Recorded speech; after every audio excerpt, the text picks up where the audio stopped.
Assalamualaikum warahmatullahi wabarakatuh. Tabe kakak-kakak mohon izin memperkenalkan diri. Nama saya Nur Ramadan Rasul dengan NIM channel 1124171 dari kelompok 25 BSLT 2 2025. Pada kesempatan kali ini, TABK saya akan membawakan kultum yang berjudul Kepemimpinan dan Teknologi dalam Sudut Pandang Islam. Bismillahirrahmanirrahim. Alhamdulillah, segala puji bagi Allah Subhanahu wa Ta'ala yang telah memberikan kita berbagai nikmat, termasuk nikmat ilmu pengetahuan dan kepemimpinan. Salawat serta salam semoga senantiasa tercurah kepada junjungan kita Nabi Muhammad SAW beserta keluarga, sahabat dan seluruh pengikutnya hingga akhir zaman. Hadirin yang dirahmati Allah sekalian, pada kesempatan kali ini, mari kita renungkan dua hal penting dalam kehidupan kita, yaitu kepemimpinan dan teknologi dalam perspektif Islam. Dua aspek ini sangat relevan di era modern, di mana kemajuan teknologi mempengaruhi cara kita memimpin dan berinteraksi dengan sesama. Yang pertama, kita akan membahas mengenai kepemimpinan dalam Islam. Sebagai agama yang sempurna, dalam Islam itu, kepemimpinan bukan sekedar posisi atau jabatan, melainkan juga amanah besar yang harus dipertanggungjawabkan di hadapan Allah. Rasulullah SAW bersabda, "Setiap kalian adalah pemimpin, dan setiap pemimpin akan dimintai pertanggungjawabannya atas kepemimpinannya." Hadis riwayat Bukhari dan Muslim. Seorang pemimpin harus memiliki sifat-sifat yang juga dimiliki oleh Rasulullah. Yang pertama, siddiq yang artinya jujur, amanah yang artinya bertanggung jawab, tabrik yang artinya komunikatif, dan fatanah yang artinya cerdas. Kepemimpinan yang baik adalah yang berlandaskan pada nilai-nilai Islam, seperti keadilan, musyawarah, dan kepedulian terhadap rakyat. Dalam sejarah Islam, Rasulullah SAW adalah pemimpin yang tidak hanya memimpin dengan kebijaksanaan, tetapi juga memberikan contoh nyata bagaimana membangun peradaban yang maju dan sejahtera. Hal ini sejalan dengan firman Allah dalam Quran Surat Al-Ahzab surah ke-33 ayat 21. Sesungguhnya telah ada pada diri Rasulullah itu suri teladan yang baik bagimu. Jadi kita sebagai umat Islam menjadikan Rasulullah SAW sebagai teladan. Nah, selanjutnya ialah teknologi dalam perspektif Islam. Teknologi adalah alat yang diciptakan manusia untuk mempermudah kehidupan. Islam sendiri tidak menolak teknologi, bahkan mendorong umatnya untuk menggali ilmu dan mengembangkan inovasi.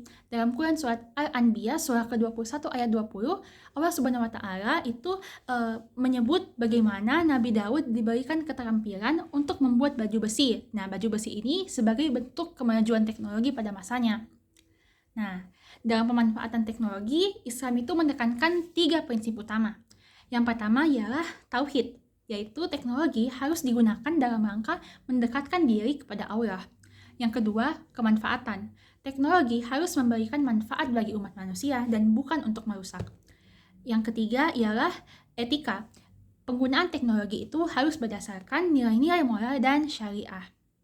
Nah, kita sudah membahas mengenai kepemimpinan dan juga teknologi. Nah, sekarang bagaimana kita mengintegrasikan kepemimpinan dan teknologi tersebut dalam perspektif atau sudut pandang Islam. Di era digital ini, kepemimpinan tidak bisa dipisahkan dari teknologi. Seorang pemimpin itu harus mampu memanfaatkan teknologi untuk meningkatkan kesejahteraan umat. Berikut ini dua contoh penerapan integrasi kepemimpinan dan teknologi dalam perspektif Islam. Yang pertama, menjaga etika dan akhlak dalam dunia digital.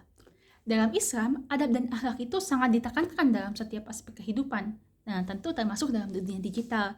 Sebelum memberikan informasi, kita harus memastikan kebenarannya, sebagaimana dalam firman Allah dalam Quran Surat Al-Hujurat, surah ke-49 ayat 6.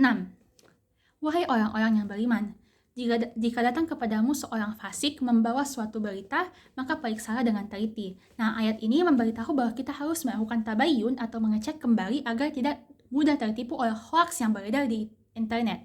Yang kedua, menggunakan teknologi dengan bijak dan seimbang. Islam mengajarkan keseimbangan dalam kehidupan.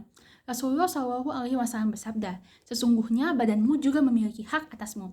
Hadis riwayat Bukhari dan Muslim. Nah, hadis ini membuat kita untuk sadar bahwa kita harus menghindari kecanduan teknologi yang bisa mengganggu ibadah dan interaksi sosial.